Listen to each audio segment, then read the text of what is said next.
Students, now let's read page 23 of the chapter The Little Prince. Or primeval forests or stars. I would bring myself down to this level. I would talk to him about bridge and golf and politics and neckties, and the grown-up would be greatly pleased to have met such a sensible man.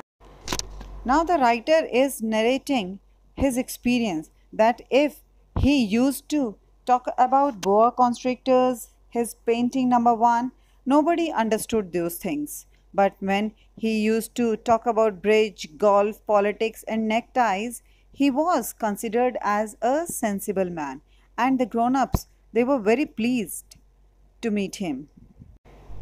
Let's read further. So I lived my life alone, without anyone that I could really talk to, until I had an accident with my plane in the desert of Sahara 6 years ago. Something was broken in my engine, and as I had with me neither a mechanic nor any passengers, I set myself to attempt the difficult repairs all alone. It was a question of life or death for me. I had scarcely enough drinking water to last a week. The writer says that he could never understand the grown-ups, nor they did. So he lived his life all alone. He had no friend with whom he could really talk his heart to. One day he had an accident and his plane got crashed and he landed in the middle of desert of Sahara. Something broke in his engine and his plane crashed. He was all alone in his plane. So, he was all alone to repair that engine as well. It was a question of life or death for him. Why? Because he was in the middle of desert. He had a little drinking water that would not last a week. It means it will not go more than a week. His water will finish within a week. Let's read the next paragraph. The first night, then I went to sleep on the sand, 1,000 miles from any human habitation. I was more isolated than a shipwrecked sailor on a raft in the middle of the ocean.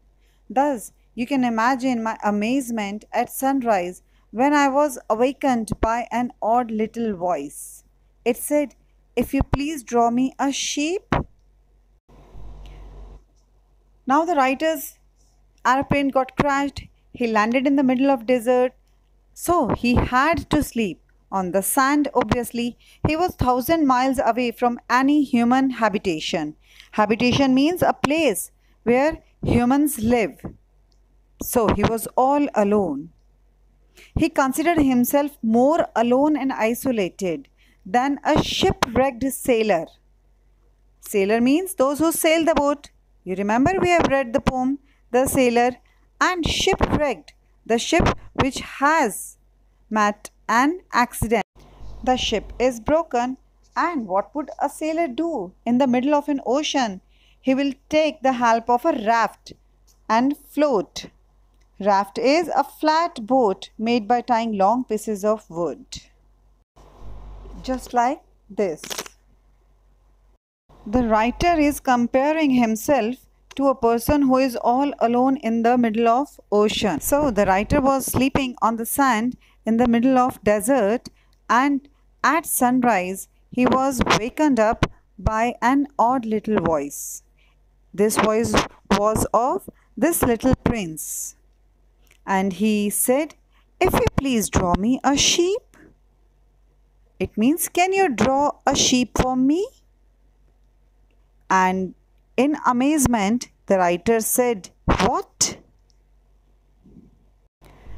The writer's reaction was quite obvious. If you are sleeping and somebody whom you don't know comes and asks you, "Can you draw a sheep for me?" So you too will be confused. And so was our writer.